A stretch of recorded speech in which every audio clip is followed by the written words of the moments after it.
Buenas tardes y bienvenidos a Electrodinámica 1. El día de hoy vamos a continuar con lo que habíamos estado viendo en las clases anteriores y vamos a ver lo que es la inductancia mutua y la autoinductancia. Entonces, ¿no? Nosotros habíamos, bueno, de manera general ya se había discutido lo que eran los campos cuasiestáticos, ¿no? Entonces, básicamente, lo que decíamos es que cuando la variación del campo magnético o del campo eléctrico es despreciable, fundamentalmente llegamos, ¿no?, a una condición en la cual para uno de los dos casos se llega a cumplir las condiciones estáticas. Entonces, por ejemplo, ¿no?, si despreciamos la variación de la densidad de flujo magnético en el tiempo, llegamos a la condición de que el rotacional del campo eléctrico es cero. Sí, y estaríamos en la condición cuasi electrostática, ¿no? Por otro lado, si despreciamos la corriente de desplazamiento, llegamos a una condición cuasi magnetostática. Sí, y lo que habíamos visto, ¿no?, es que fundamentalmente en los campos cuasi estáticos se puede, se puede decir, ¿no es cierto? Bueno, esto no habíamos utilizado, pero se puede decir que la mayor parte de medios conductores, la velocidad con la que se mueven las cargas es muy lenta, eso lo calculamos hace algunas clases, y por lo tanto es mucho menor que la velocidad de la luz, y este término es despreciable con respecto de la interacción electrostática. Sí, y por otro lado habíamos visto, ¿no? Habíamos visto lo que era lo que es la fuerza electromotriz, es decir, es una diferencia de potencial, ¿no es cierto? Un campo eléctrico inducido debido a la variación del campo magnético, ¿no? Y habíamos establecido que esta ecuación no es exactamente la misma ecuación de, de Maxwell, ¿sí? Sino que está modificada, ¿no? Y habíamos establecido que la modificación viene dada por esta integral, ¿no?, que cuando sacamos esta derivada parcial de acá y la escribimos en función de la derivada total respecto al tiempo, incluyendo la posibilidad de que cambie el área, sí, aparecía este nuevo término, ¿no?, que habíamos dicho entonces, en la realidad aparece una fuerza debido al movimiento del contorno del circuito, sí, y o aparece un campo eléctrico, ¿no?, que es realmente el inducido, ya cualquiera de las dos formas de verle es válida, ¿no? Y esta, digamos, sería la ecuación realmente equivalente a la ecuación, a la segunda de las ecuaciones de Maxwell. Esta es la que realmente, pero este término no se suele escribir, sino que todo esto se suele entender como si fuese una fuerza electromotriz, ¿no? Sí, eso nos conduce a una interacción, ¿no? Entonces, desde el punto de vista eh, eléctrico, digamos, existe una relación entre las corrientes que pueden circular por conductores, y esa relación se da a través del flujo, ¿no? Del flujo magnético, y se la nota a través de una cantidad que, si los circuitos no se mueven, hay una relación puramente geométrica, ¿no?, que se llama la inductancia mutua o la autoinductancia, si es el mismo circuito sobre sí mismo, la interacción del campo sobre sí mismo, ¿no? Y hoy día nos vamos a dedicar justamente a este término, ¿no?, de inductancia y autoinductancia, ¿ya? Y con eso vamos a empezar, ¿sí? Y vamos a empezar, ¿no? Entonces, bueno, el día de hoy vamos a discutir un último ejemplo que faltó discutir en la última clase, que es importante, ¿sí? Eh, que se llama el disco de Faraday. Entonces, en el disco de Faraday, básicamente lo que nosotros tenemos es literalmente, ¿no?, un disco, sí, como el que está aquí, que es un disco metálico que gira, ¿ya? Y este disco metálico que gira, gira en presencia de un campo magnético, ortogonal a la superficie del disco, ¿no? Y aquí conectamos un conductor entre el centro del disco y el extremo, ¿ya?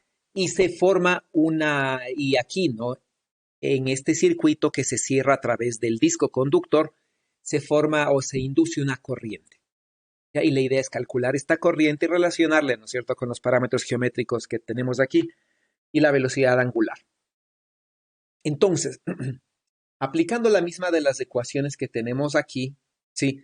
Digamos, no tenemos una interacción, vamos a utilizar esta partecita de aquí, digamos, en este caso, y podríamos ver, ¿no?, que desde el punto de vista de una carga libre que se mueva en la superficie del conductor que está girando, esta carga libre tiene una velocidad, debido a la que es la velocidad del disco, ¿no?, básicamente. Y entonces, si se aplica la fuerza de Lorentz, se puede ver que para una carga que se mueva en esta dirección, en presencia de un campo que estaría hacia afuera, aparece una fuerza radial. ¿Ya? Y entonces aparece una fuerza radial que va a ser esta, ¿no? Y sí, que va a ser este, sí. Y entonces es una fuerza que se incrementa con el radio. Eso quiere decir que las cargas que están más acá afuera tendrán o sentirán más fuerza que las cargas que están aquí adentro. Entonces, si vemos, ¿no?, si vemos esta relación, quisiera decir que a lo largo de este radio, el campo eléctrico no es uniforme. Es más intenso afuera y menos intenso conforme nos acercamos al centro, ¿no? Pero de cualquier forma, las cargas sienten una fuerza, ¿sí?, hacia el borde y tratarán de irse hacia el borde, ¿ya? Sin importar dónde estén, ¿no? Siempre van a tratar de viajar hacia el borde y en este caso las cargas van a ser extraídas desde este punto, ¿ya? Y va a comenzar a circular una corriente así, ¿ya? Y entonces, ¿no?, si integramos esta fuerza electromotriz, es decir, si integramos este campo a lo largo del contorno, ¿no es cierto? Es decir, si nosotros integramos dámosle con color verde, desde aquí hasta acá y hacemos la integral, ¿sí?, a lo largo de ese camino, lo que vamos a tener es ¿no es cierto?, esta cosa de aquí. Y esta integral lo que va a hacer, lo que me va a dar de cuenta es la fuerza electromotriz, porque básicamente, ¿no?, yo estoy integrando un campo eléctrico a lo largo de un camino, ¿no? Ya sin importar el signo, sí es una fuerza electromotriz, ¿ya? Y entonces esta fuerza electromotriz lo que me va a dar es este valor. Ahora, eso desde el punto de vista de asumir que la carga siente una fuerza debido a la fuerza de Lorentz, porque las cargas están en movimiento, ¿no? Entonces aquí justamente estamos haciendo exactamente lo que nos dice acá, ¿no? Esta es la velocidad del contorno, donde el contorno está girando. Sí, y entonces aquí el contorno que gira es obviamente, ¿no es cierto?, es cualquier punto de la superficie, digamos. Entonces, desde el otro punto de vista, nosotros decimos, esta integral de aquí, ya que en este caso nada más tiene este término del campo eléctrico no existe porque no hay campo eléctrico externo, entonces este término de esta componente de la fuerza de Lorentz, debido al giro de la velocidad del contorno, se supone que es igual a una variación en el tiempo de un cierto flujo. Y hay que tomar en cuenta, ¿no?, que esta superficie, ¿sí?, que está encerrada por el contorno C que debería estar aquí, entonces esta superficie varía en el tiempo y por lo tanto este contorno que está aquí se mueve y esta V sub C es la velocidad que tiene el contorno. Entonces, ¿no?, se supone que tengo una superficie cerrada que está variando en el tiempo y un contorno que se mueve con velocidad V sub C. Entonces, de alguna manera, sí, ¿dónde estoy acá? De alguna manera, ¿no es cierto?, debo tener yo un contorno, ¿sí?, que, que y un campo magnético que fluya a través del contorno. ¿Ya? Entonces, supongamos que el contorno es este verde, que se cierra a través de esta cosa. Sí, entonces en este plano de aquí que forma el contorno, ni siquiera fluye el campo porque este plano formado por el eje, la línea en verde y la resistencia es paralelo al campo magnético. Entonces, si este es el contorno, primeramente el flujo va a ser cero, peor la variación de flujo. Sí, y aún así este no fuese vertical, este contorno tendría un flujo constante y su variación seguiría siendo cero.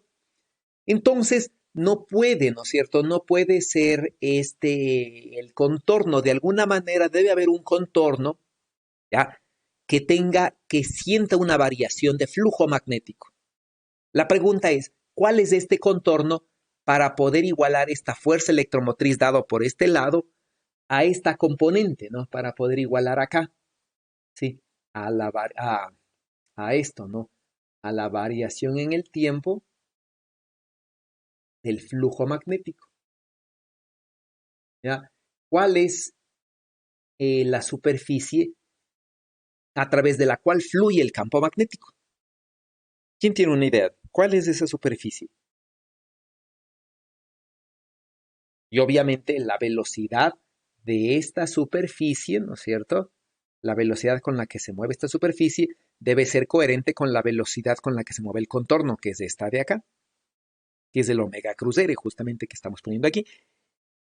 ¿Cuál es ese contorno móvil que me cierra la superficie, ¿no es cierto?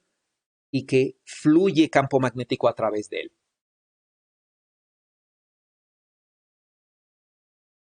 ¿Quién tiene una idea?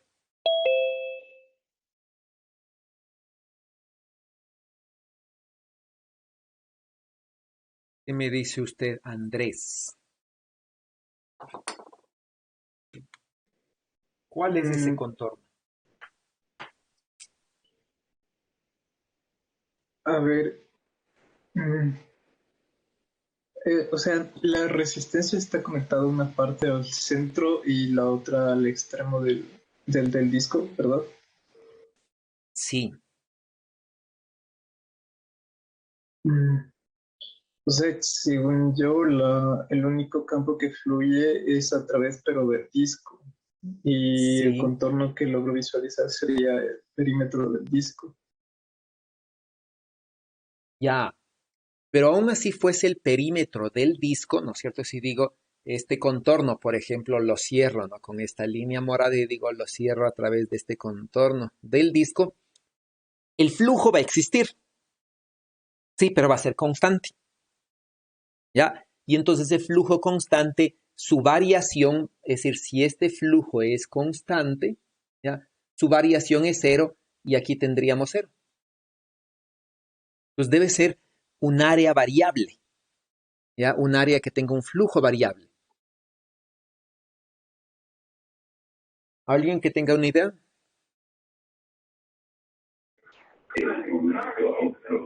Eh, Sería ese pedazo de pizza que estaría girando.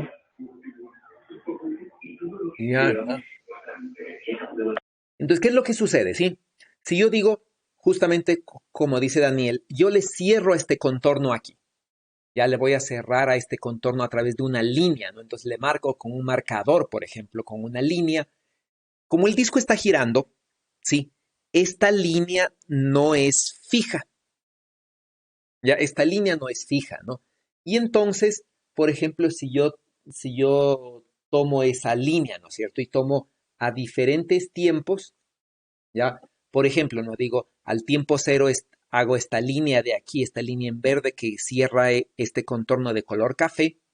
Conforme el tiempo pase, ¿no es cierto? Pasa el tiempo y aquí entonces el contorno se cierra a través de este punto, ¿no? De esta línea verde y parte de la circunferencia.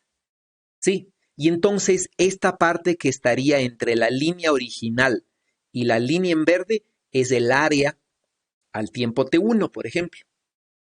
¿Sí? Y al tiempo T2, por ejemplo, se cierra a través de toda esta línea café con esta línea en negro, a través de toda esta área de aquí, ¿no es cierto? De toda esta partecita de aquí, de todo este ángulo que va incrementándose. Entonces, desde ese punto de vista, esta área incrementa con el tiempo y el área varía con el tiempo de acuerdo a esta ecuación. ¿Ya? El radio al cuadrado sobre 2 por el ángulo, ¿no? ¿Cómo se llama? Se me fue el nombre. Radianes, ¿no? Y entonces esta es el área a través de la cual fluye el campo magnético. Sí, repito, ¿no? si grafico una línea, ¿ya? Y voy viendo cómo es que se cierra esta línea con este punto, ¿ya? Esta línea va a ir girando y la línea va a ir incrementando, ¿no? El área que va encerrando desde donde está la línea en adelante, ¿sí? Y entonces el flujo varía de esa manera, bueno, el área varía de esa manera, de forma que el flujo, ¿sí? En este contorno cerrado, por ejemplo, que está en la figura en color verde, por ejemplo, el flujo es este, ¿no? Justamente el campo magnético por, por el área solamente de la sección encerrada entre la línea al tiempo cero y la línea al tiempo t, ¿no? Que es el área esta de aquí, digamos, que sería esta área de acá, ¿no? Y esta variación, y este flujo sí varía en el tiempo, ¿sí? Y su variación es esta, ¿no? ¿Ya? Su variación es esta, que justamente coincide con esta de acá. Naturalmente, como les digo, el signo aquí obviamente, bueno, depende cómo se defina esta integral, ¿no? Entonces, se encuentra esta, ¿ya? ¿Con qué se relaciona este signo menos? ¿Con qué se relaciona este signo menos? De aquí, para saber, por ejemplo, si calculo el área, cómo está fluyendo la corriente, si es en dirección antihoraria o es en dirección horaria. ¿Con qué se relaciona este signo menos? Supongamos, sí, dígame, Ese no viene de la ley de Lenz, ya, ¿cómo sería? ¿Cuál es? que, es como, es similar a la tercera ley de Newton, bueno, menos así lo veo, que a una acción corresponde una respuesta en sentido opuesto. Ya, En este caso sería un campo. ya. Pues, ¿qué es lo que está sucediendo aquí, no? Entonces, ¿no? Lo que decimos es, supongamos que el flujo es positivo, ya hacia arriba, ¿no? El flujo es positivo hacia arriba. Un flujo positivo hacia arriba quisiera decir que cuando yo tomo, por ejemplo, esta línea en color café, ¿no? Juntamente con la línea en verde, y digo, el flujo positivo debe corresponder a una circulación, ¿ya? Que vaya, voy a graficar, ¿no es cierto? Con morado, digo que vaya sobre este contorno de aquí, ¿ya? Que vaya sobre ese contorno que está en color morado, ¿sí? Entonces, para que el flujo positivo corresponda a una circulación, la circulación debe estar en esta dirección, ¿sí? Para que esa circulación, ¿ya? De aquí, ¿no es cierto? Sobre todo en esta sección que debería estar para acá, esa circulación me dé un flujo positivo para allá. Entonces, ¿qué quiere decir, no? Para acá es en este sentido de las flechas sobre el contorno morado es positivo y esta fuerza electromotriz es negativo. Eso quiere decir que la fuerza electromotriz está en verdad en dirección contraria a eso.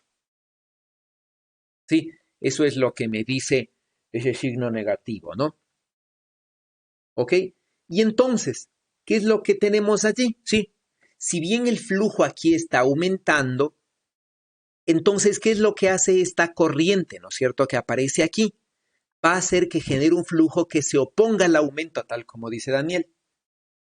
Ya, así que trate de oponerse al aumento, ¿no? Entonces trata de inducirse una corriente que trate de compensar la variación de flujo magnético. Ya, y por eso es ese signo menos, ¿no?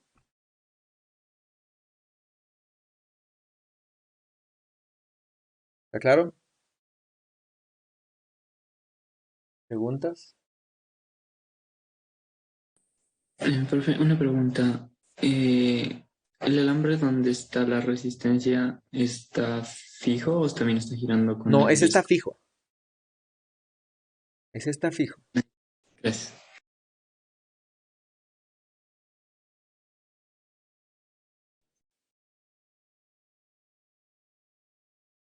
Profe, solo una duda, me quedo.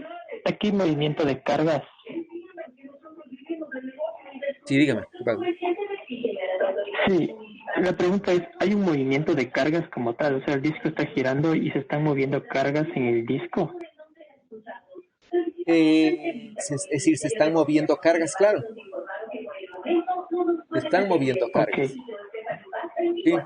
Porque, por ejemplo, si usted se imagina, ¿no? Que la materia está compuesta por núcleos y electrones, ¿sí? Y supongamos, ¿no? Que la materia, mientras, digamos, dentro del conductor, mientras no haya una diferencia de potencial, los electrones y los núcleos están quietos, ya dentro de la materia, ¿no? Entonces, al girar el disco, los electrones, los núcleos, ¿no es cierto?, van a girar con el disco, ¿sí? Y esta es la velocidad con la que girarían, suponiendo que las cargas están fijas en el disco, ¿ya? Y por eso es que aparece esta fuerza, ¿no? Esta fuerza en dirección radial.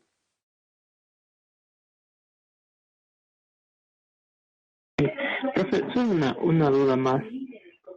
Por ejemplo, si tuviera o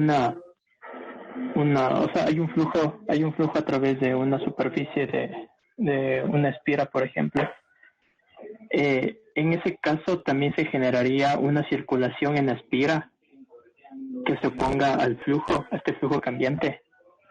A ver, me vuelve a repetir, no le visualicé bien la pregunta. A ver, mi pregunta era que, por ejemplo, tengo un flujo de un campo que está cambiando a través de una espira. Ya, Entonces, eh, se debería generar un campo magnético que se oponga al inicial y eso va a generar una fe y esto de aquí va a hacer que circule cargas en la espira, ¿cierto? claro.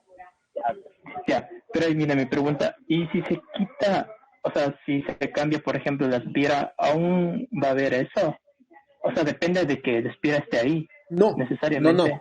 no, no. Lo que pasa es que, por ejemplo, usted dice, ¿no es cierto? Tengo una corriente, ¿ya? Tengo, tengo un campo, supongamos, ¿ya? Entonces digamos que este es mi campo, ¿no? Entonces digo, tengo un campo magnético, ¿sí? Que está variando en el tiempo, ¿ya? Y yo cojo un contorno, ¿sí? Simplemente cojo un contorno, ¿no? Entonces voy a hacerle con una, ¿sí? Cojo un contorno, no hay nada de, ¿sí? No hay un conductor en ese contorno, simplemente es un contorno en el aire, ¿sí? Un trazo imaginario en el aire, ¿no?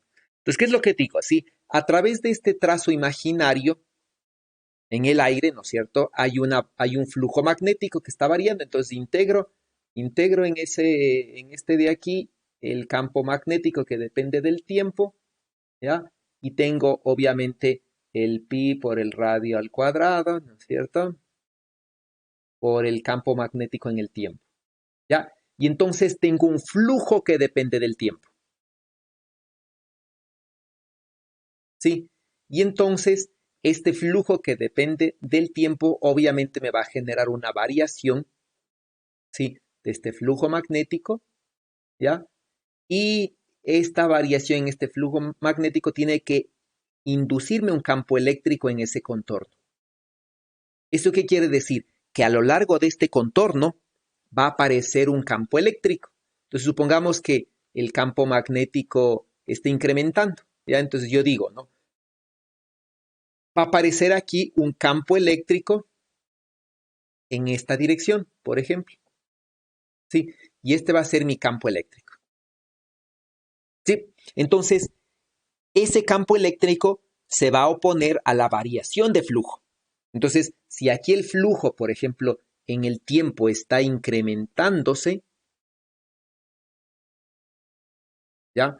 Digamos que este es el flujo, el campo eléctrico va a tratar bueno, va a circular en dirección contraria al incremento de flujo. Nada más que aquí como que no hay un conductor, sí, como aquí no hay un conductor, obviamente no va a aparecer una corriente que comience a circular en la dirección del campo. Ya, pero existe el campo.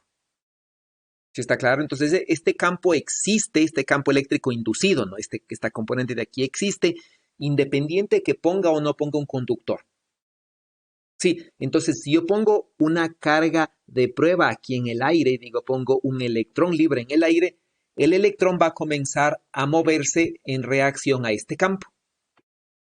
¿Sí? Exista o no exista alambre, exista o no exista el electrón ahí, existe el campo. ¿Ya? Y eso quiere decir que este campo que se induce aparece en todo el espacio, en todo el universo, de hecho. Sí, no solamente a lo largo de, en este caso, ¿no? En este caso, por ejemplo, si no hay el conductor, sí, aquí sí no hay campo eléctrico, ¿ya? Porque el conductor, ¿no es cierto? Esta línea de aquí imaginaria que yo le trazo a lo largo del conductor es la que me genera acá la variación de flujo magnético. Imagínense, si no hay el disco girando, ¿sí? Este campo magnético va a hacer un flujo en el área de todo el círculo, sí, pero no va a haber un flujo variante en el tiempo. Entonces, en este caso, el flujo variante en el tiempo aparece, ¿no es cierto?, porque el disco gira.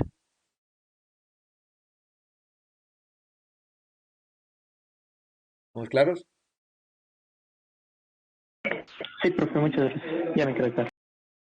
Y entonces, ¿no es cierto?, en casos más generales como este, digamos, el campo eléctrico se induce, exista o no exista algo ahí, espira materia, ¿no es cierto?, puede estar en el vacío. Entonces, simplemente siempre que tengo una variación de un campo magnético, se crea un campo eléctrico.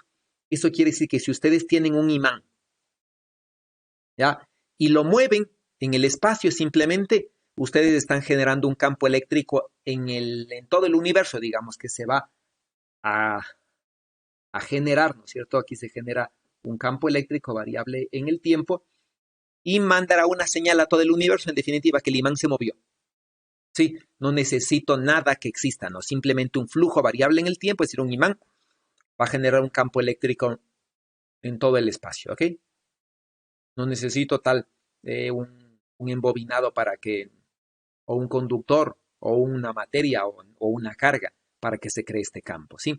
Entonces, esta ecuación de aquí que es, ¿no es cierto?, la que origina eh, la ley de Faraday, sí, esta ecuación simplemente lo que me dice, me da una relación local, ¿no? Y me dice, siempre que hay una variación en el tiempo del campo magnético, va a generar un campo eléctrico solenoidal alrededor. Eso quiere decir que si yo tengo esta región en el espacio, por ejemplo, y digo, ¿no? Aquí hay un campo magnético variable en el tiempo, entonces localmente se deberá generar un campo eléctrico solenoidal. Sí, y esto va a pasar lo mismo con este y lo mismo con esta, ¿no? Entonces, si cojo un punto como el que está aquí, sí, este punto de aquí, que ya no es una variación local, sino ya es una variación mucho más lejana, este punto de aquí tendrá una influencia de todas las variaciones del campo magnético en todo el universo. Y en este caso, ¿no? De estos tres de aquí, por ejemplo, ya, influirán acá. Entonces, esta es la relación integral, ¿no es cierto? Esta es la relación integral que ya me mide todo el campo magnético variable aquí. Sí, aquí en cambio es una relación local. Ya, entonces en la vecindad del campo magnético se genera un campo eléctrico circulante.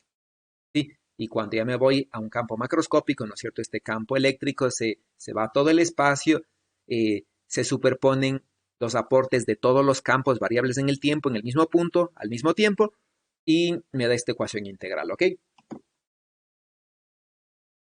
No sé si tienen otra pregunta o ahí está claro algo más. Profe, sí, una pregunta sobre la imagen anterior. Eh, la corriente que pasa por el resistor, justo por el circuito dorado o café sería, ¿no? Cuando esa corriente, cuando pasa por el disco, ¿por cuál camino pasa? ¿Por el verde que es justo recto en dirección radial o por el otro camino que es el negro que cuando se va abriendo el área? Bueno, Porque sí. necesariamente las cargas tienen que entrar por aquí, ¿no? Es decir, tienen que fluir por aquí para, para ingresar o salir, digamos, del alambre. Depende cómo esté la dirección. Entonces, por ahí tienen por ahí tienen que circular, ¿no? Entonces, este signo menos me dice que la corriente va a estar en dirección contraria a lo que es el signo positivo, ¿no? pero entonces el signo positivo es hacia acá y este menos me dice que la corriente va a estar en dirección contraria, tal como está acá, ¿no? Y entonces las cargas tienen que salir por aquí, ¿sí? Como estamos en el sentido clásico, las cargas tienen una posición definida, entonces las cargas tienen que entrar y salir por aquí, ¿ya? Entonces, ¿no? Desde este punto de vista, por ejemplo, una carga que esté por acá, ¿sí? Va a tener, hagámosle como una carga que esté por acá, va a tener una trayectoria así, se va moviendo hacia afuera conforme el disco esté girando, ¿ya? Y la superposición de esos dos movimientos me va a dar así, por ejemplo. Finalmente va a llegar al borde y va a salir. ¿Está claro? Tiene que salir por este punto, ¿no? No pueden salir por otro. ¿Estamos? Sí, sí, profe. Sí, gracias. ¿Algo más?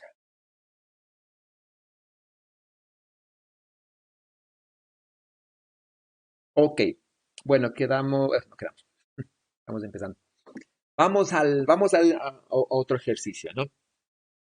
Hablemos ahora ya exactamente de lo que es inductancia mutua y autoinductancia y vamos a empezar, bueno, vamos a hacer el ejercicio típico, ¿no? Que tenemos dos solenoides, sí, como los que están aquí, ¿no? Supongamos que tengo un solenoide pequeño, otro solenoide más grande, ¿sí? El solenoide eh, interior está completamente dentro del solenoide exterior, ¿no? En este caso, ¿ya? Entonces, bueno, el solenoide interior tiene una densidad N1 de espiras y el exterior una densidad N2. ¿Sí? Entonces vamos a calcular la inductancia mutua entre los dos solenoides, ¿ya? Para eso lo que nosotros tenemos que hacer es inducir, o bueno, tener un campo magnético variable en el tiempo, ¿sí? Y ese campo magnético variable en el tiempo genera un flujo variable en el tiempo sobre el otro y calcular la inductancia, ¿no? Entonces yo necesito tener una corriente, ¿ya? Entonces voy a suponer, por ejemplo, que la corriente circula por uno de ellos. Voy a empezar por el exterior, ¿no? Entonces supongo que la corriente circula por el exterior, ¿ya? Y entonces yo voy a tener una corriente, aquí me faltaría especificar, que es variable en el tiempo, si supongamos, ¿no? Por ejemplo, podría ser variable en el tiempo así, ¿ya? Entonces tengo una corriente variable en el tiempo de manera sinusoidal que circula en dirección, bueno, como se fija allí, ¿no? Entonces me da un campo magnético hacia arriba, ¿ya? Entonces, como este cilindro voy a suponer que es muy largo, ¿sí? Esta H mayúscula no es mucho más grande que la B, o que 2B, que en general el diámetro, pues puedo suponer que este cilindro es infinito, ¿ya? Y ustedes habrán visto, ¿no? Y creo que ya hicimos también, eh, una espira, ¿sí? Genera un campo magnético en su eje, entonces un conjunto de las espiras va a generar un campo magnético en el interior, ¿no? Entonces, aquí se genera un campo magnético en el interior, ¿sí? Y como este cilindro es infinito, puedo utilizar la ley de Ampère para resolver, ¿no? Entonces, si la corriente circula en esta dirección, el campo magnético tendrá que estar hacia arriba. Y entonces cojo un contorno cerrado, ¿no? Nuevamente, ¿no? Como esto es infinito, el campo magnético solamente existe dentro. Fuera, inmediatamente fuera, después del solenoide, el campo magnético supongo que es cero, ¿no? Y entonces aplico la ley de Ampère, ¿sí? En ese contorno y me queda, ¿no es cierto? En este contorno voy a tener el campo magnético dentro, la circulación del campo magnético en este contorno de color café solamente V por L, donde L es esta longitud de este lado, ¿no? Y entonces la cantidad de corriente que es atravesada por este contorno es la corriente de una de las espiras, ¿sí? Multiplicado por el número de las espiras que hay aquí. Y el número de las espiras que hay aquí es este, ¿no? Es la densidad de las espiras por unidad de longitud por la longitud de este lado, sí, que es L. Y entonces, ¿no es cierto? Me queda un campo magnético que se simplifica de aquí. Ya esto ya es muy sencillo, ¿no? Ustedes ya lo habrán hecho en electromagnetismo también. Entonces, si este campo eléctrico es variable en el tiempo, ¿sí? Se genera un flujo variable en el tiempo, ¿ya? Y entonces, ¿no es cierto? El flujo magnético va a ser este, ¿ya? Y de lo que nosotros habíamos visto, ¿no? Si tenemos, teóricamente, ¿no? Si tenemos un flujo variable en el tiempo, ¿sí? Lo que acompaña a la variación de flujo magnético, ¿sí? Que es básicamente la variación de la corriente en el tiempo, es la inductancia mutua, ¿no? Bueno, y una constante dependiendo del sistema de referencia, ¿no? Y entonces yo hago la variación en el tiempo, ¿sí? Del flujo magnético, y cuando hago la variación en el tiempo de este flujo magnético, el único que varía en el tiempo es este. Este es el que tiene dependencia en el tiempo. ¿Sí? Toda esta cantidad de aquí no existe. Entonces, la variación en el tiempo del flujo magnético me va a dar, ¿no es cierto?, esta cantidad de aquí, que es la inductancia mutua. Y entonces, por comparación, ¿no es cierto?, todo lo que está acompañando a la corriente tiene que ser la inductancia mutua por alfa, ¿ya? Entonces, divido para alfa y me da esto, ¿no? Y esta es entonces la inductancia mutua de 1/2. ¿Sí? Entonces, ¿no? Aquí es importante verle esto, ¿ya? El campo magnético está dentro de todo el solenoide, ¿ya? Dentro de todo este solenoide exterior.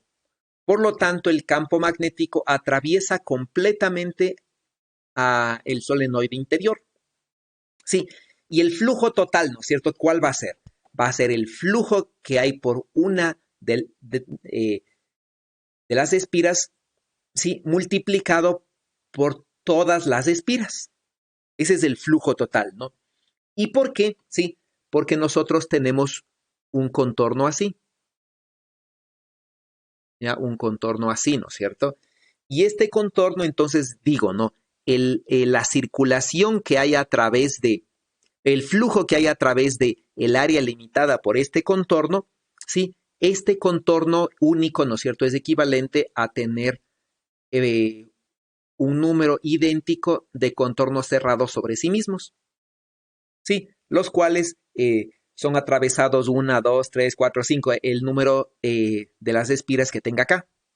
Ya, aquí el área realmente de esto es un área como una de esas cositas que se usan en los cumpleaños, ¿no es cierto? Que son para adornar. Así se ubican, ¿no? Esas áreas que son así como en espiral. Esa es el área real que atraviesa el campo magnético, ¿ya? Y esa área de allí es idéntica a un área de un grupo de círculos, ¿sí? Así, ¿no? Entonces estas dos áreas son equivalentes, ¿ya? Entonces el flujo atravesado por el campo magnético 2 a través de este solenoide interior, ¿sí? Es este, ¿no? El flujo por una espira por el número de las espiras. Ese es el equivalente, ¿ya? En la realidad este es el contorno, ¿ya? Y el área es toda esta área entre el contorno, ¿no? Que es una especie, como les digo, ¿no se llama? Guirnalda, creo que se llama eso. Sí, no recuerdo. Es eso, ¿no? Y entonces así va a ser el flujo, ¿ya? Esto suponiendo que el campo magnético, bueno, que la corriente, más bien dicho, vaya sobre el solenoide exterior, ¿ya? Si hago lo mismo sobre el solenoide interior, es decir, ahora puedo suponer, ¿no es cierto?, que el solenoide interior es el que circula una corriente. Entonces aquí está circulando una corriente 1, ¿ya? Que depende del tiempo, ¿no? De alguna manera. Y entonces esta corriente 1, sí, voy a calcular el campo magnético generado por esta corriente 1. Nuevamente, ¿no? Voy a utilizar la aproximación magnetostática, utilizo la ley de Ampère, ¿sí? Y calculo el campo magnético, ¿no? ¿Cuál es la diferencia con antes? Sí. Ahora, cuando yo comparo el flujo que genera el campo magnético 2 o 1, bueno, este campo magnético ya, interior, a través del solenoide exterior, el campo magnético ahora en cambio solo está en el solenoide interior. Entonces, las espiras de aquí arriba, por ejemplo, ¿sí? Estas de aquí no son atravesadas por el flujo, ni las espiras de acá tampoco no son atravesadas por el flujo. Las únicas que sí son atravesadas por el flujo magnético son las que están aquí adentro. Sí, y además, ¿no? De las que están allá adentro, no toda el área es atravesada por el flujo magnético, porque el campo magnético solamente está dentro del solenoide de color azul. Sí, eso quiere decir que sobre el área que está aquí no atraviesa el contorno, ¿no es cierto? Solamente atraviesa sobre una partecita que sería el área interior de aquí. ¿Ya? Porque, ¿no es cierto? Estoy tomando la aproximación de que este solenoide es infinito. ¿Ya? Y entonces solamente aquí adentro hay campo magnético. Entonces, cuando calculo el flujo de este campo magnético del solenoide interior sobre una de las espiras del solenoide exterior, este es el flujo, ¿ya? Solamente es el área donde hay campo magnético que es dentro del solenoide interior, no es en el área 2B, que es la grande, no hay flujo, ¿no es cierto? Solamente en la parte interior, multiplicado por el número de las espiras, pero del solenoide exterior, que son solamente estas que hay aquí. Entonces, si la densidad de espiras del solenoide exterior es N2, el número de espiras que son atravesadas son solamente las que están aquí, en H minúscula, ¿ya? Y este es el número de las espiras que son atravesadas por el campo magnético del solenoide interior, ¿ya? Y entonces, ¿no? Este es el flujo magnético, ¿sí? Y aquí me está faltando la corriente, según veo. Sí, entonces con este flujo magnético, esta cantidad de aquí es, bueno, no, perdón, no es el campo, está bien. Sí, entonces, cuando reemplazo, ¿no? Este campo magnético acá, sí, y elimino la corriente y comparo, me sale la inductancia mutua. Y entonces, ¿no? ¿Qué es lo que puedo ver? La inductancia del cilindro exterior sobre el cilindro interior es esta, y es idéntica, ¿no es cierto?, a la otra, ya a la que es del cilindro interior sobre el cilindro exterior, es decir, la M21. Entonces, ahí encuentro, ¿no?, que la M12, ¿sí?, la inductancia del exterior sobre el interior, es la misma que la inductancia del interior sobre el exterior, ¿ya? Y encuentro, ¿no?, que M12 es igual a M21, ¿ya? Tal como se conoce. ¿Sí?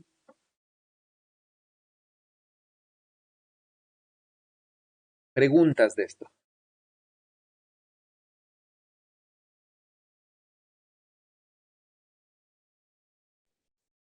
Profe, una pregunta. Cuando ya estamos en la segunda parte y suponemos que la corriente está dando por el cilindro pequeño, allí ya no nos estaríamos alejando de la aproximación que sería un cilindro infinito, porque ya deberíamos tomar en cuenta como que efectos de borde, porque el otro cilindro que estamos considerando sí está más grande. No, es que siempre estaríamos aquí tomando en cuenta que H, ¿no es cierto? Esta de aquí es mucho mayor que A, que es este radio de aquí. ¿Sí? Entonces, como estoy en esta aproximación, puedo despreciar los efectos de borde. Sí, usualmente los efectos de borde no se toman en cuenta porque eso bueno, eso primeramente es complejo, ¿no? Entonces, si bien yo puedo estimar cómo es el campo magnético aquí, sí, se puede calcular, ¿ya? Pero siempre me va a dar problemas, ¿no? Si no, usualmente no se toma en cuenta eso, a menos que tenga que hacer algún cálculo muy específico o por alguna cosa requiera, ¿no? Entonces, usualmente, como es un estimado finalmente esto, se utiliza la aproximación infinita, ¿no? En solenoides de este estilo, ¿ya? Sí, perfecto, gracias. Y esta propiedad de la inductancia mutua y autoinductancia sería como, se podría ver como que el análogo a la capacitancia en electrostática. Sí, es el análogo exacto, ¿no? De hecho, nosotros podríamos ver que, por ejemplo, un capacitor almacena eh, la energía en el campo eléctrico entre las placas del capacitor. Sí, asimismo, ¿no es cierto? Un inductor su análoga almacena la energía, pero no en el campo eléctrico, sino en el campo magnético. ¿Ya? Y entonces nosotros vamos a partir de la ley de Faraday para sacar la energía almacenada en un campo magnético. Sí, y entonces la analogía es exacta, ¿no? Lo que sucede para el capacitor con un campo eléctrico va a suceder para un inductor con el campo magnético. Ya, es lo mismo, ¿no? Es una analogía ideal, digamos, exacta.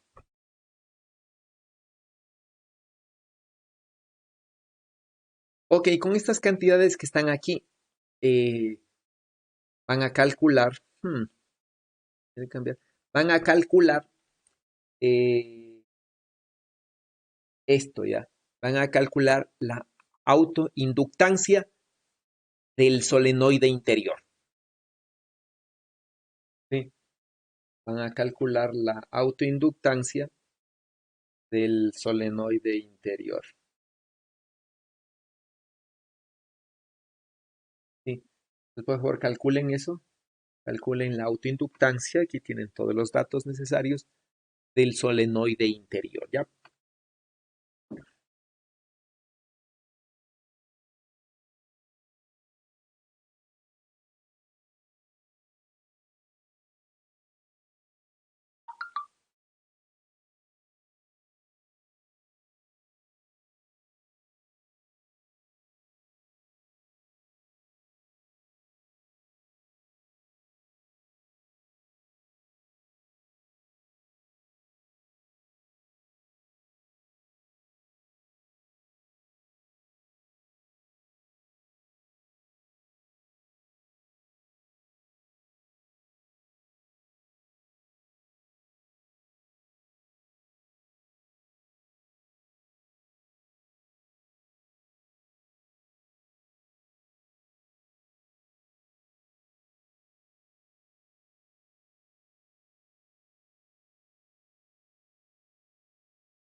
Ok, ¿cuánto les dio?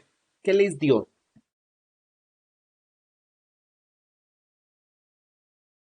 ¿Cuánto le dio Esteban? ¿Cuánto vale la No, autoinductancia? todavía estoy haciendo, profe. Espera un ratito, es que estaba viendo las fórmulas. Ok.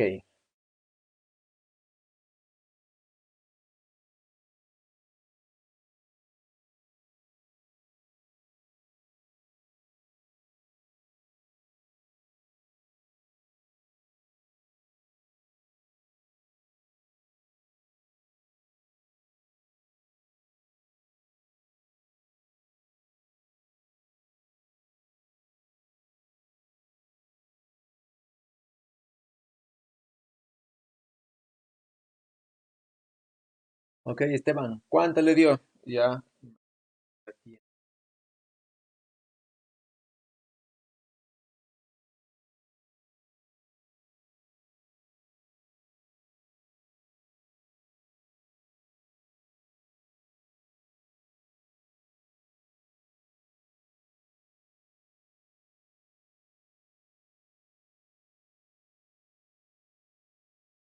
A ver, Esteban, comencemos. ¿Cuál es el concepto que se aplica aquí?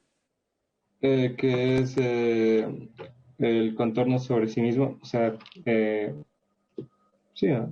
Ya, el campo magnético, ¿no es cierto? El campo magnético es generado por el solenoide, ¿no es cierto? Y atraviesa el mismo solenoide. Sí. Sí, ese es el concepto, ¿no? Entonces es generado por el Ujú. solenoide y se atraviesa a sí mismo, ¿no? ¿Cuánto le dio entonces? ¿Cuál es el flujo? El flujo va a ser,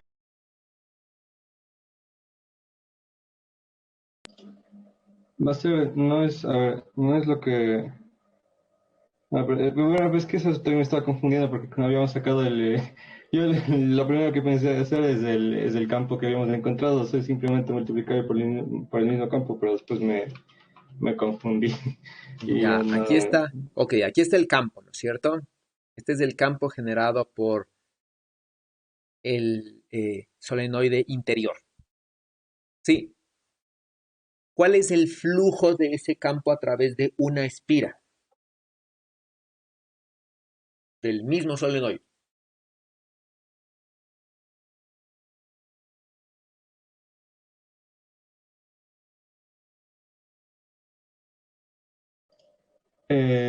Ahí tendría que ser, o sea, simplemente, creo que solo es simplemente lo que hicimos de después para encontrar el flujo del 2,1, pero simplemente utilizando los valores de H y bueno, de la densidad de espiras para el mismo solenoide, o sea, para el uno, para el chiquito. Ya, ok, ¿no es cierto? Es el mismo concepto, bueno, el mismo cálculo matemático, más bien, ¿no? Entonces, el concepto físico que viene allí es que el campo magnético generado, digamos que yo tengo aquí una espira, ¿no? Sí, pongamos que yo tengo una de las espiras, sí, una de las espiras, entonces aquí se genera un campo magnético, ¿ya? Y de manera general, ¿no? Este campo magnético atraviesa la superficie limitada por sí mismo, por el mismo contorno. ¿Ya? Y entonces, ¿no? Yo puedo calcular el flujo del campo magnético 1, ¿ya? Sobre eh, el área 1, sobre sí mismo. Entonces yo puedo calcular esto, ¿no? Este flujo de aquí. Sí, nada más que no hago para una de las espiras, sino para todo el solenoide y me da esto. Ese es el flujo a través de una de las espiras por el número de las espiras en el solenoide interior. Y entonces aquí se define la autoinductancia. Sí, la autoinductancia. ¿Ok? Preguntas. Entonces, ahí no faltaría multiplicar por el número de espiras. O sea, se atraviesa también todas las espiras del solenoide. En esta de aquí está el número de las espiras acá. Sí, perdón, aquí arriba. Aquí está el número Ah, de ya. las espiras del solenoide interior. Aquí estaría simplemente el flujo de una de las espiras sobre sí mismo. Sí, es solamente sobre una espira sería esto, ¿ya? ¿Ok? Ok, sí. Bueno, entonces, viéndolo así, ¿no es cierto? Por ejemplo, yo podría ver una resistencia, digamos, ¿no? Supongamos que yo tengo así, ¿ya? Digamos que tengo alguna cosa así. Entonces, por ejemplo, digo, supongamos que esta de aquí es, es una resistencia, ¿ya? Y por esta resistencia está circulando una corriente. Y puedo suponer, ¿no es cierto?, que la corriente que está circulando es una corriente variable en el tiempo. La resistencia se caracteriza por tener un valor de resistencia, justamente, ¿no? La pregunta es, ¿esta resistencia, yo puedo definir una inductancia de la resistencia? Es decir, una autoinductancia de esta resistencia sobre sí mismo. ¿Puedo definir una L para esta resistencia?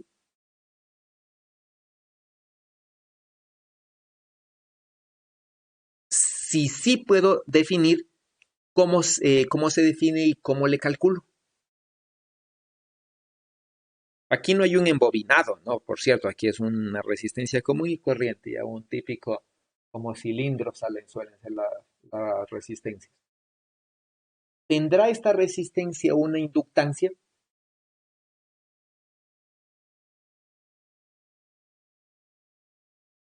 ¿Quién me dice?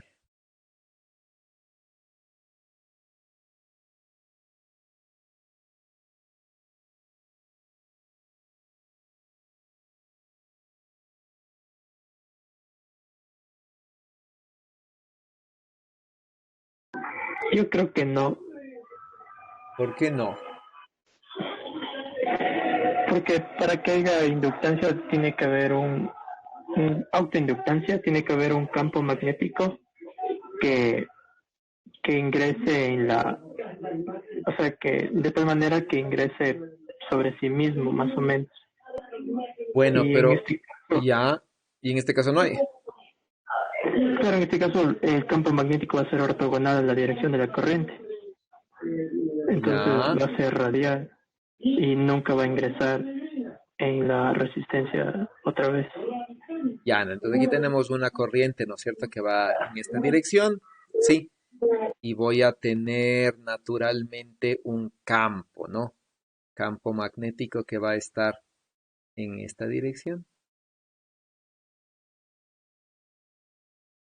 Sí, y si tengo ese campo magnético, puede atravesar un área. Por ejemplo, yo podría suponer, ¿no es cierto?, que aquí hay un área, por ejemplo, así. Este es mi área, ¿ya? Y obviamente la corriente va a atravesar esa área, ¿sí?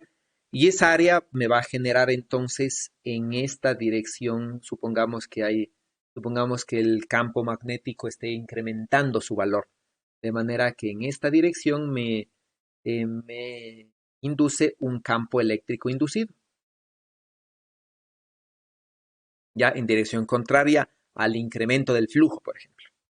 Ya entonces el campo eléctrico se induce en esta dirección, por ejemplo. Ya, vuelvo a preguntar, ¿puedo definir entonces una autoinductancia?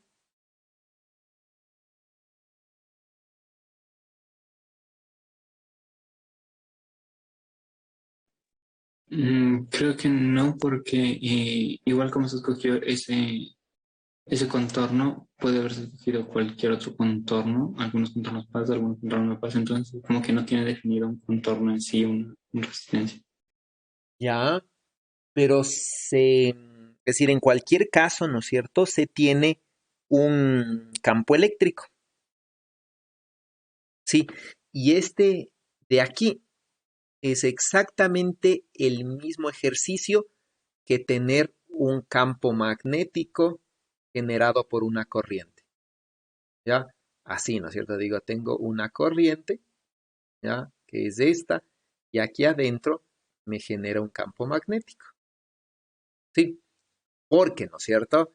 El rotacional del campo magnético bueno, se relaciona con la corriente, ¿ya? Aquí, en cambio, ¿qué es lo que tengo ya? Tengo un campo magnético que está circulando, igualito que circula eh, la corriente, ¿ya? Y tengo una relación que me dice, ¿no es cierto?, el rotacional del campo eléctrico depende directamente no de la corriente, sino de la variación del campo, ¿ya? Y entonces, si en vez de dibujar el campo, dibujo, por ejemplo, aquí la variación del campo, ¿sí? Si dibujo aquí, ¿no es cierto? Digo, estas líneas de aquí, ¿ya? Son la variación del campo magnético. Y entonces, ¿no? Esta variación del campo magnético que tiene esta dirección va a generar un campo eléctrico, bueno, aquí estaría en dirección contraria, ¿no? Por el signo menos. Va a generar un campo eléctrico. Y entonces resolver este ejercicio es lo mismo que resolver este ejercicio. Ahora, este campo eléctrico, por ejemplo, que esté en esta dirección, va a generar una variación en la corriente. Sí, porque aquí, aparte del campo eléctrico generado por la fuente, se va a generar un campo eléctrico que va a estar eh, en esta dirección. Este es el campo eléctrico inducido. Y entonces este campo eléctrico va a modificar la corriente que aparezca aquí. Sí, y entonces, ¿no? Una resistencia tiene una inductancia, una autoinductancia, asimismo que tiene una capacitancia. Y entonces, de manera general, para cualquier circuito eléctrico, voy a tener siempre los tres valores, ya resistencia, inductancia y capacitancia. Pero ¿qué sucede, no es cierto? Cuando yo calculo esto, ya, o sí, en una resistencia, estos son cantidades muy despreciables. Pues, por ejemplo, ¿no? La capacitancia, por ejemplo, podría ser un un femtofaradio, ya, o algo así súper chiquito, ¿no? Sí, un atofaradio, lo que sea, ¿no? Y esta inductancia es muy pequeñita también, de forma que nominalmente estas son cero, ¿sí? Pero el fenómeno existe, ¿sí? Yo puedo generar un campo eléctrico inducido, ¿sí? Y ese campo eléctrico inducido me va a afectar a el campo eléctrico existente por la fuente exterior, que es la que está generando la corriente, y por lo tanto me va a generar un fenómeno de autoinductancia, ¿ya? ¿Está claro? ¿Preguntas? Profe, Dígame. ¿por qué habría una capacitancia? ¿No habíamos definido la capacitancia solo para conductores? No, la capacitancia, ¿recuerdan que definimos la matriz de capacitancia? Sí, entonces este de aquí es un medio, no es un conductor ideal, pero es un medio que tiene la capacidad de conducir corriente. Sí, y entonces este de aquí yo puedo definir cierta capacitancia, ¿ya? Esta capacitancia en circuitos reales no es una capacitancia ideal, es decir, no es una capacitancia, ¿no es cierto? Que tal como un capacitor, ¿no es cierto? Que eh, la energía almacenada en el campo es devuelta completamente al sistema. Eso es un capacitor ideal, ¿no? Entonces, en un capacitor ideal, bueno, sucede esto, ¿no? Entonces, en este caso, esta de aquí es una capacitancia real, digamos, en donde el capacitor tiene ciertas pérdidas. Sí, entonces, de manera general, yo digo, este de aquí, ¿no es cierto? Yo puedo definirle como dos partes, ya una parte real, ¿sí? Y una parte compleja, bueno, imaginaria, me han dicho. Y esto es lo que yo llamo impedancia, ¿sí? Entonces, usualmente, ¿no es cierto? La impedancia de una resistencia tiene tiene una gran componente real y una impedancia en imaginaria que depende de de estos dos valores, de L y C, ¿ya? Y usualmente depende de la frecuencia, ¿no? Y aquí el J es el número imaginario I, ¿no? Sí, entonces esta es lo que se utiliza y digamos aquí tiene una, una parte imaginaria. Y esto es lo que, digamos, puedo yo utilizar para un circuito ya real en casos que sean interesantes, por ejemplo. Entonces, ¿qué es lo que se hace, no? Por ejemplo, ¿qué es lo que se hace para eliminar efectos de impedancia en circuitos que sean muy sensibles, digamos? Entonces, ¿no? ¿Qué es lo que hago? Digo, tengo aquí una resistencia y yo voy a poner mi otra resistencia así, por ejemplo. Esta va a ser mi otra resistencia en ángulo recto, ¿no? ¿Y por qué hago esto? ¿No es cierto? Esto es de aquí es para evitar una inductancia de esta resistencia sobre esta de acá, ¿sí? Y aquí sí la inductancia va a ser menor que si yo pusiera eh, la resistencia, por ejemplo, así, digamos, ¿sí? Entonces ahí va a tener más inductancia, ¿no?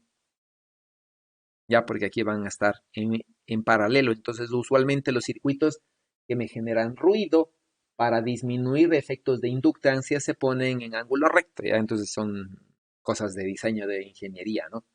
Pero tiene su fundamento físico acá, ¿ya?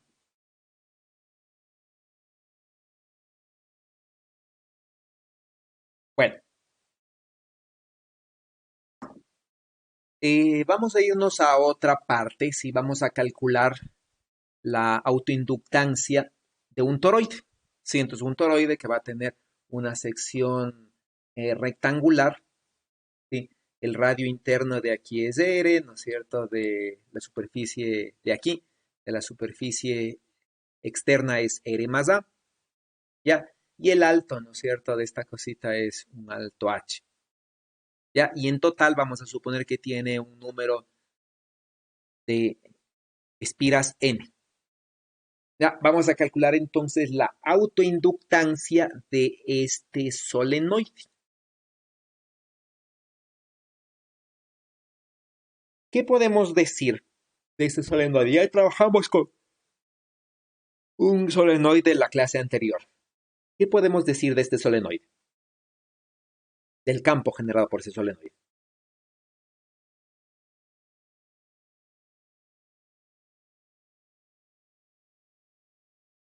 ¿Cuánto vale? ¿Cómo lo calculamos? ¿Cómo lo calculamos, Raquel?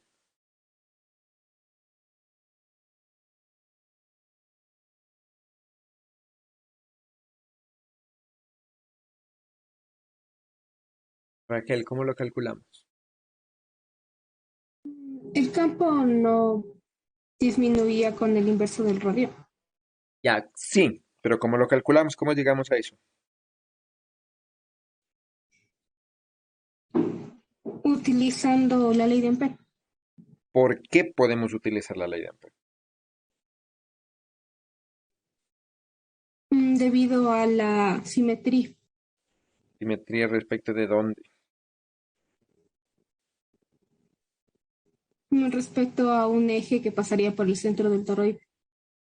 Ya, nos vamos por el eje del toroide, es decir, por este de aquí, ¿ya? Por este eje vertical de allí, ¿no?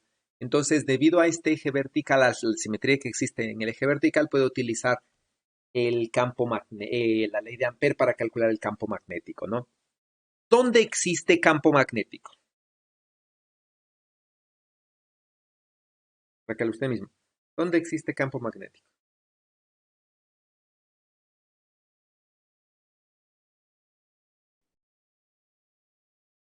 Mm, Dentro del toroide, Ya, ¿por qué no existe fuera?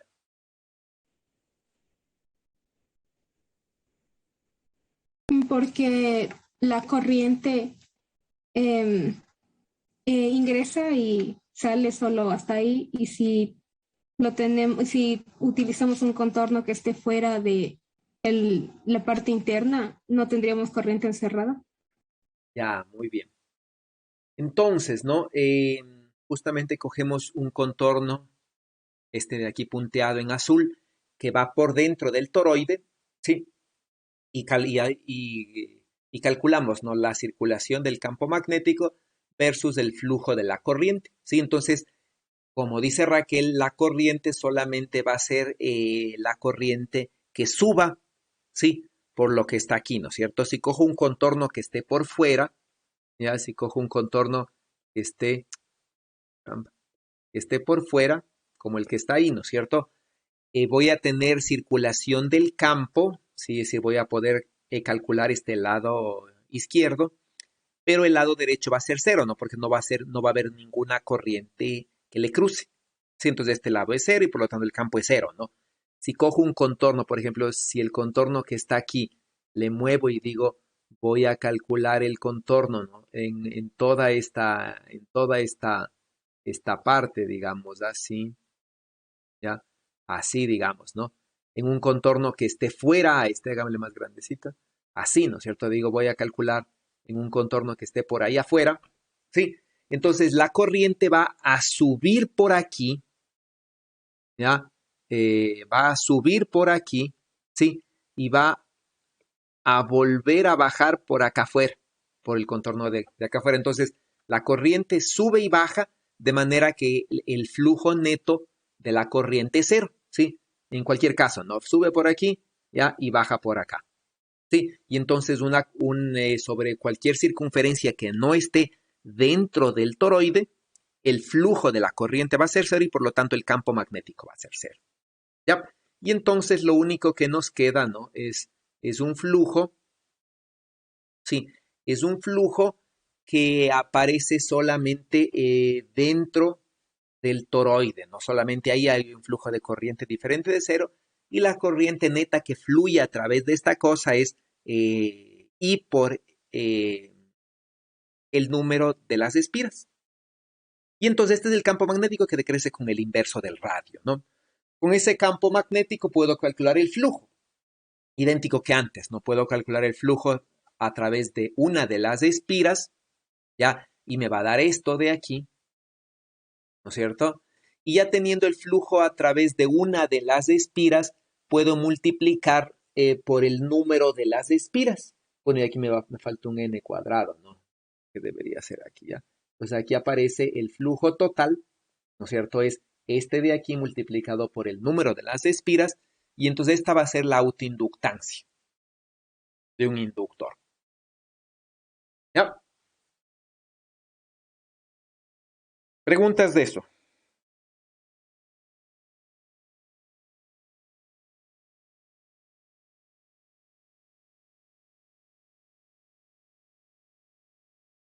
Bueno, este ejercicio de aquí me lleva al trabajo que tienen que hacer en grupo para lo que sobra de la clase.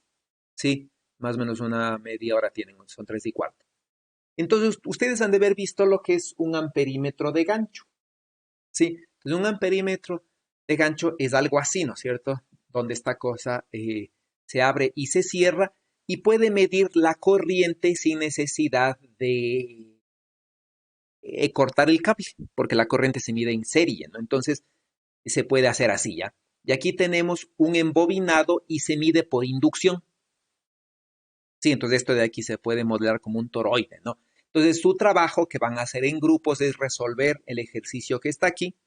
Los grupos están definidos en el aula virtual y son los mismos grupos que van a trabajar en los proyectos en este bimestre, ¿ya?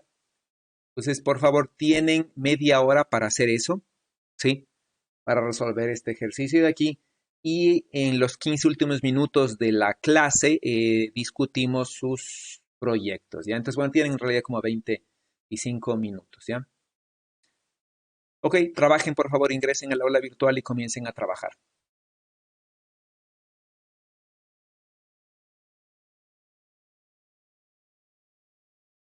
Ok, entonces esperemos.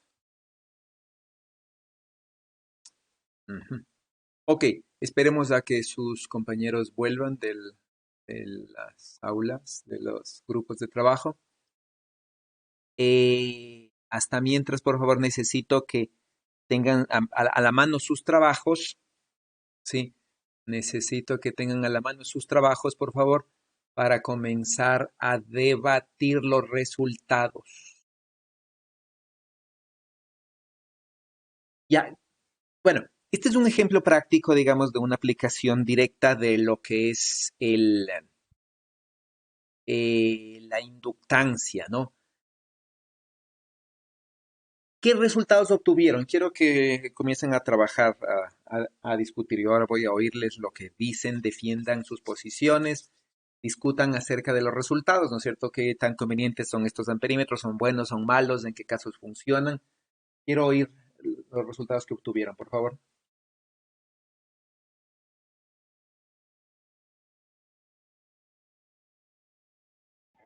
Profe, no sé cómo iría en los demás grupos, pero al menos en el mío no llegamos hasta el último literal. Ya, Sí, de eso puedo decir que la inductancia mutua que sacamos eh, es similar, bueno, es casi similar a lo que hicimos antes en los ejercicios en clase, solo que esta vez consideramos una corriente que va a variar con un coseno de omega t para hacerla una corriente variable y poder sacar un campo variable también. ya. ¿Qué dicen los demás? ¿Qué obtuvieron? ¿Qué tan convenientes desde qué voltaje miden? Por ejemplo, supónganse 60 hercios de un amperio, ¿no? ¿Qué pueden medir? Pueden medir un amperio, pueden medir miliamperios, pueden medir solo cientos de amperios. ¿Qué obtuvieron? Todo está en el Profe, sistema en mi caso, internacional, ¿no? Entonces, perdón, si trabajan todo en el sistema internacional, su resultado tiene que darles en voltios, ¿ya? Ahora sí, no sé qué iban a hablar. en mi caso con mi compañero, lo que sacamos fue que para hallar esta amplitud de la intensidad que se pueda medir con el valor de 1000 voltios, entonces sacamos que esta amplitud de la intensidad, que sería como una corriente AC, sería de 11,88 por 10 a las 6 amperios Pero en verá el que no es sistema 1000 voltios, internacional. es milivoltios. Es decir, tiene que Ah, dividir 1000 voltios. para 10.000, para millón. Ah, claro. Por eso salía alto el valor.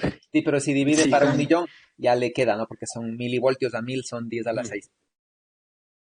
Entonces, su corriente divida para 10 a la 6, ¿cuánto dice que le sale? Claro, 11.88 amperios, entonces sí es una corriente baja, relativamente creo que es. Ya, es decir, el mínimo valor que ustedes obtuvieron son 11.8, es decir, casi 12 amperios. No puede medir nada menor a eso. O sea, no sé si es el menor porque, como dije, porque supusimos que la corriente era igual a una constante por el seno de omega t, por ejemplo. Entonces, esta amplitud sería como el valor máximo que se midiera. Entonces, eso no comprendí, pero esta sería la amplitud de esa corriente que podríamos medir. Ya. ¿Qué dicen los Entonces, claro. demás? ¿Qué obtuvieron los demás? De lo que veo Los- que han hecho, entiendo que lo que hallaron es la corriente mínima que pueden medir y eso va a ser 12 amperios. Ya, bueno, como comentario, ¿no? 12 amperios es una cantidad grande de corriente, ¿ya? Sí, es una cantidad grande, ya considerable, digamos. ¿Quién más? ¿Qué dicen los demás? sí, en mi grupo también sacamos la corriente mínima de 11.88. Y también con los cálculos le pudimos ver que se aumentaba el número de espiras, entonces aumentaba la precisión del amperímetro. Ya. A ver, con precisión usualmente se dice, ¿no es cierto? Por ejemplo, puedo medir una diferencia entre 11 bueno, entre 12 y 12.1 amperios, por ejemplo, midiendo en el rango de 1 milivoltio, o puedo medir lo mínimo, por ejemplo, entre 12, 12.1 hasta 12.5, por ejemplo, no voy a tener diferencias. Recién voy a ver una diferencia cuando llegue a 12.6 amperios, por ejemplo. Eso quiere decir la precisión, ¿no es cierto? ¿Qué tan preciso, con cuántos decimales puedo medir la corriente? ¿Qué corriente puedo diferenciar? Si digamos la mínima es 12, la siguiente que puedo diferenciar es 20, es 15, es 12.1. ¿Qué obtuvieron allí?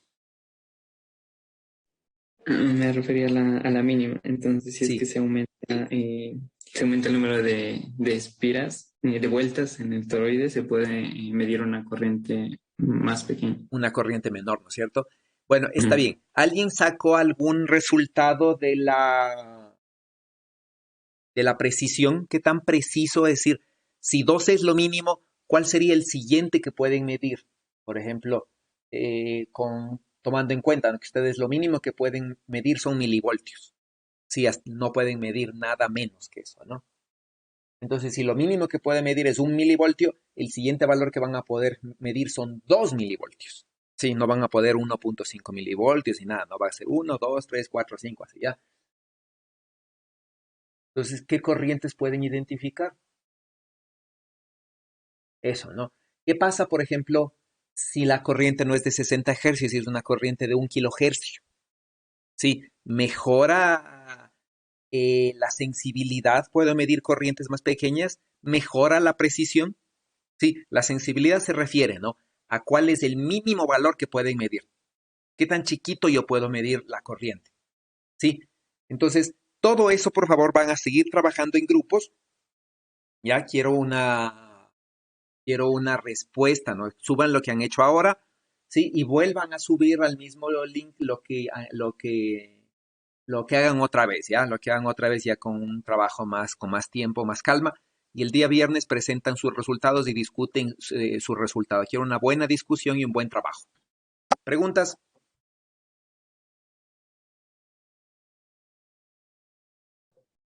Profe, al menos a mí no se me actualizó la nueva fecha, entonces ya no alcanzamos a subir nuestro trabajo.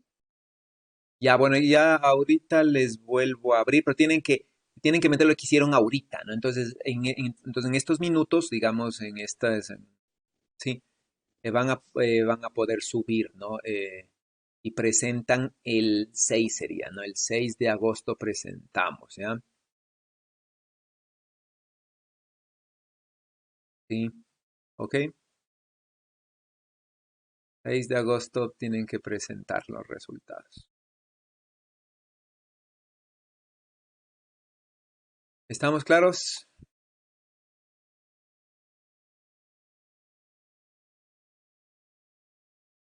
Sí. Ya, entonces déjenme ver cómo es esto. Ok, eso sería, ¿ya? Sí.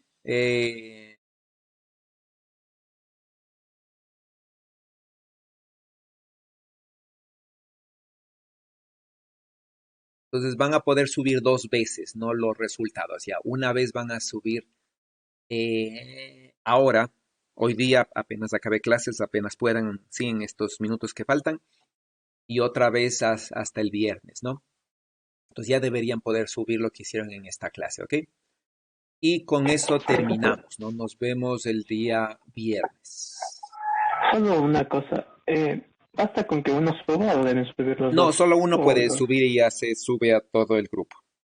Ok, listo. Solo Ya, listos, ¿no? Entonces, eso sería todo por hoy. Si no tienen preguntas, finalizamos ahí la clase. Hasta luego, profe, Hasta gracias. luego. Hasta luego, profe. Luego, profe.